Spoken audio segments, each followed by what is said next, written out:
He who made the world was in the world and treated as a stranger.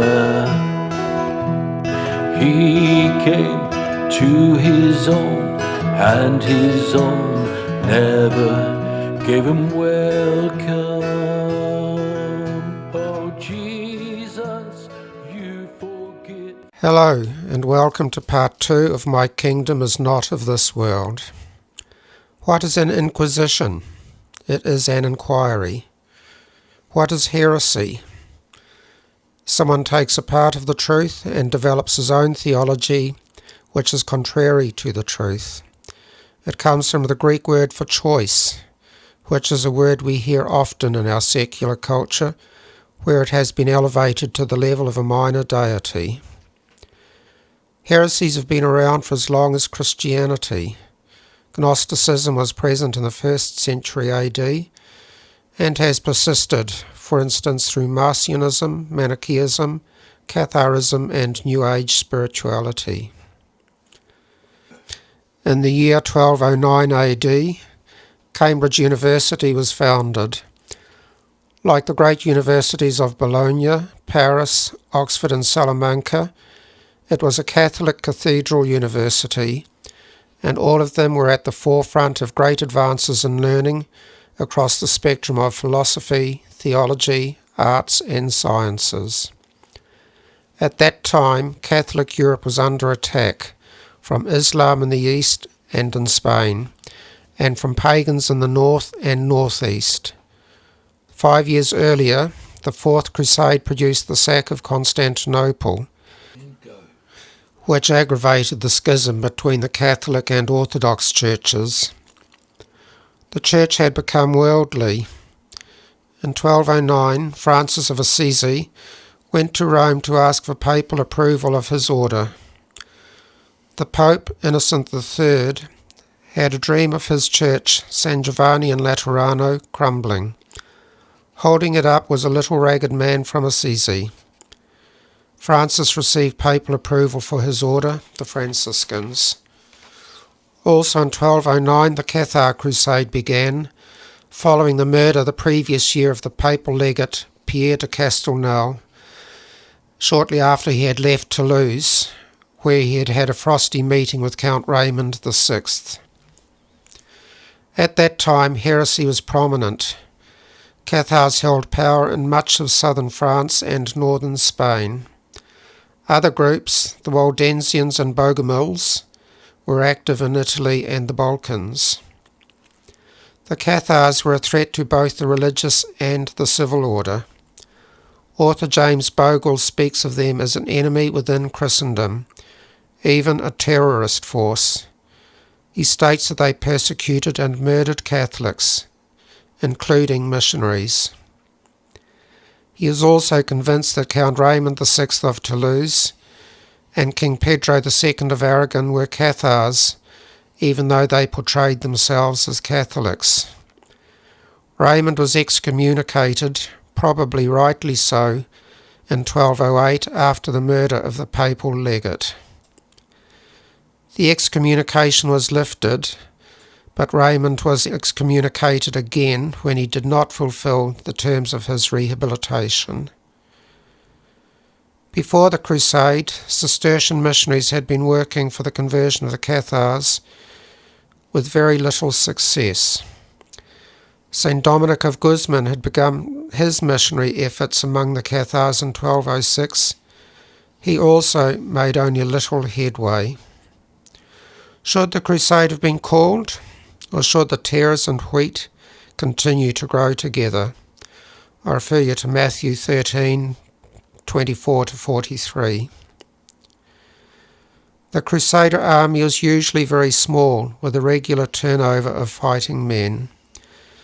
The key figure was Simon IV de Montfort, who had been on the Fourth Crusade and is one of a significant part of the force who left before the sack of Constantinople. He became the leader of the Cathar crusading force after the capture of Béziers and Carcassonne. He is given the governance, not ownership, of the captured territories. He met with considerable success, but was perturbed by the treachery and deceit of the southern nobles. To quote one source, the renunciation of loyalty by the southern counts never ceased to be a constant source of frustration for a man who abided by a strict code of honour.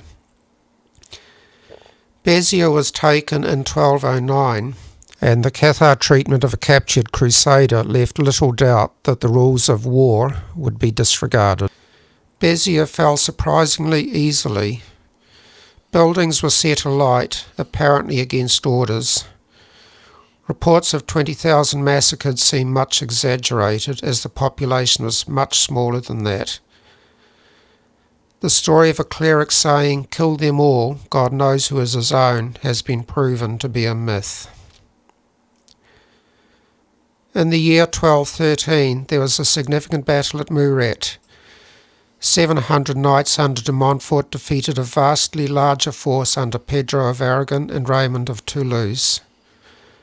One report indicates that St. Dominic and his companions were praying at a nearby church for the outcome of that battle.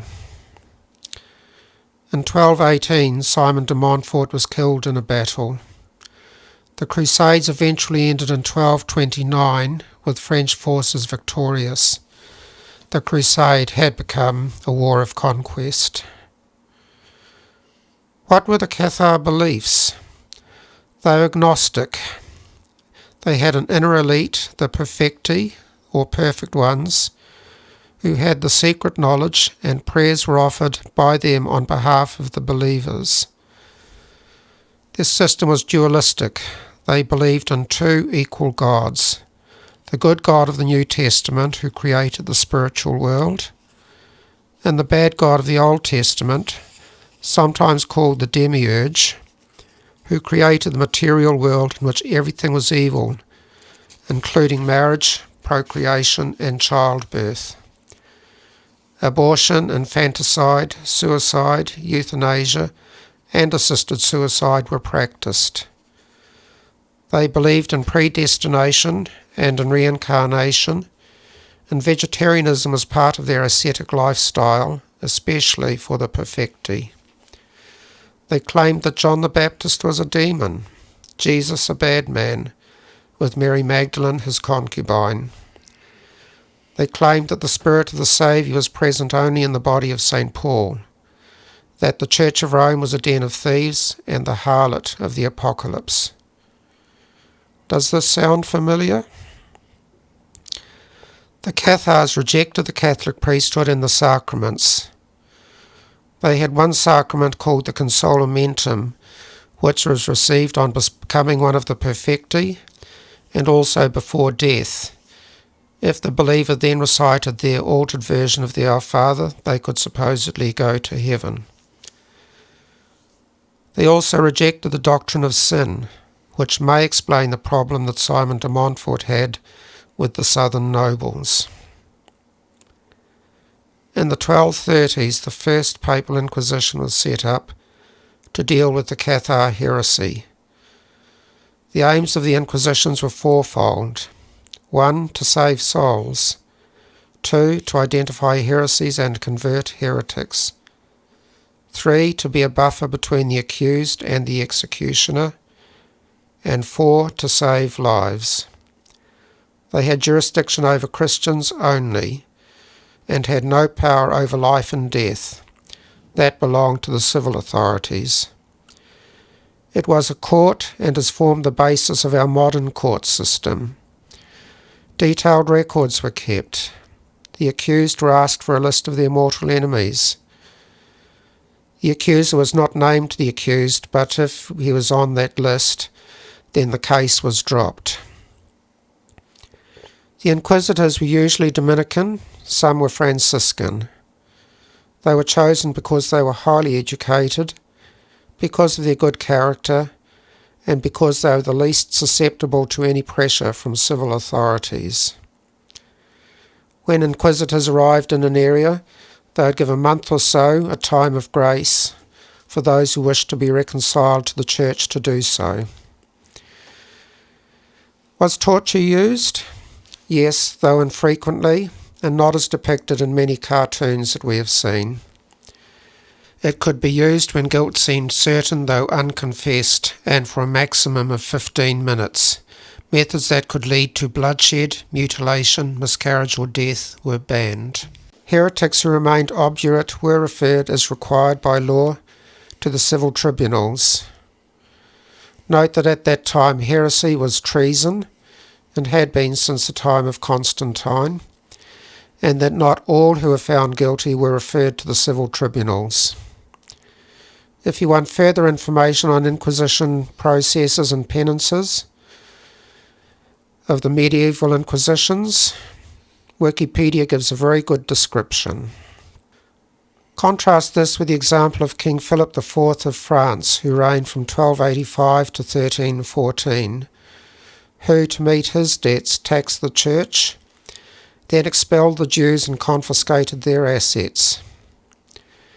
He then ordered 138 Knights Templar in his region to be arrested, and confessions of depravity, blasphemy and other falsities were obtained under extreme torture.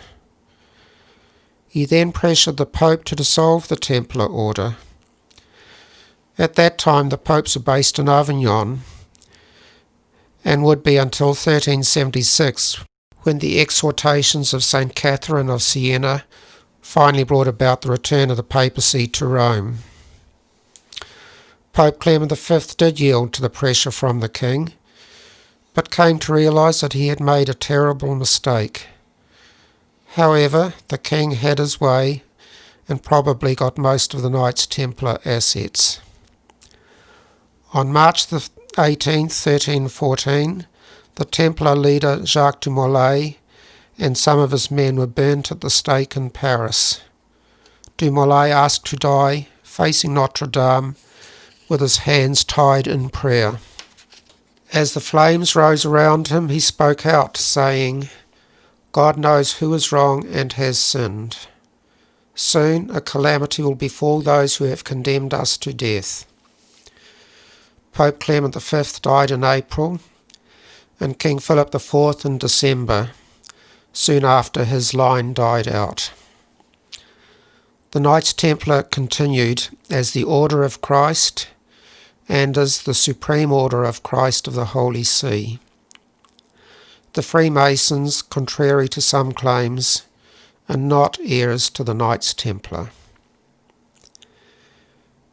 In 1484 the Spanish Inquisition was established. Spain had become largely united following the marriage of Ferdinand II of Aragon and Isabella I of Castile. Only the Caliphate of Granada remained under Muslim control, and in 1492 it returned to Spanish hands, so for the first time since 711 AD, Spain was wholly under Spanish rule. The Jews were expelled. The reasons given were the history of Jewish cooperation with the Muslims from the time of the invasion in 711, the Jewish practice of usury and its consequences, and the protection of the sizable community of conversos, that is, Jewish converts to Catholicism. In 1499 the Moors rebelled in Granada. Non-Catholic Moors were expelled after that rebellion was eventually quelled in 1502. Over the next 60 years there were 10 more attacks on Spanish soil by Muslims.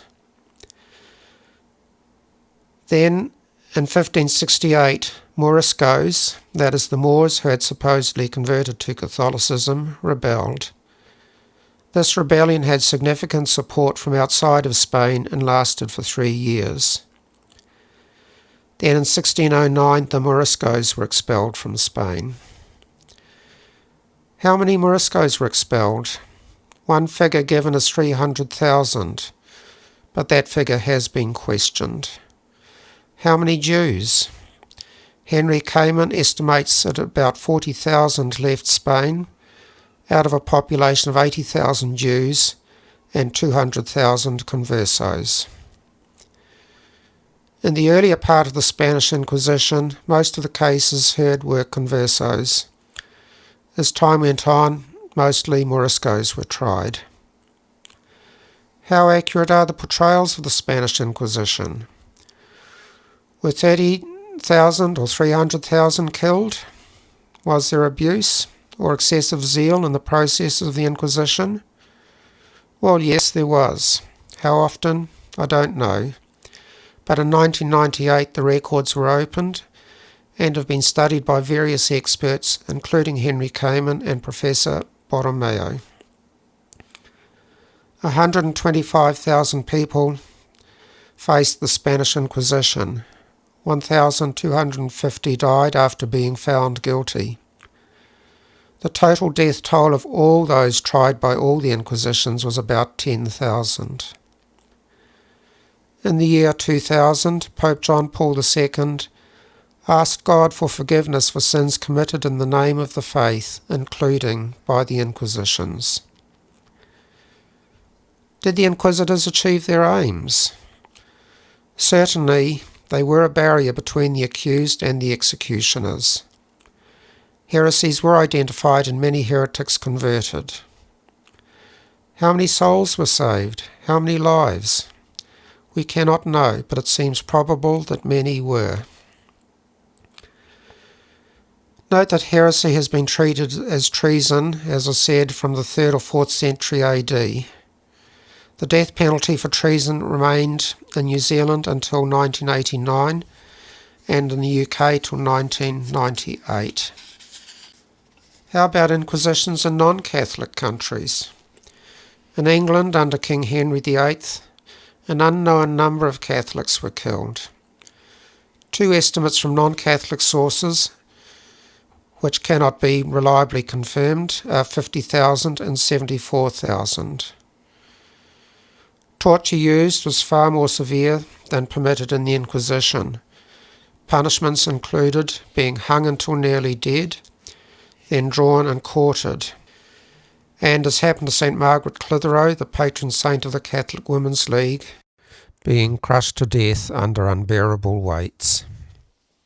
During England's short return to Catholicism under Queen Mary Tudor, 284 Protestants were killed over 6 years.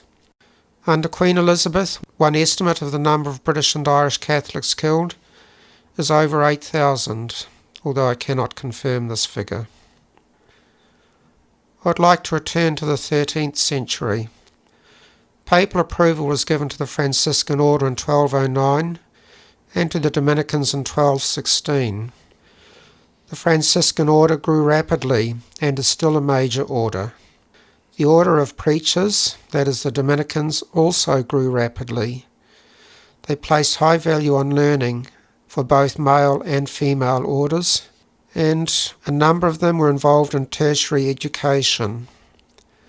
St. Albert the Great stands out as one of the most learned, with an encyclopedic knowledge in all areas of education and learning.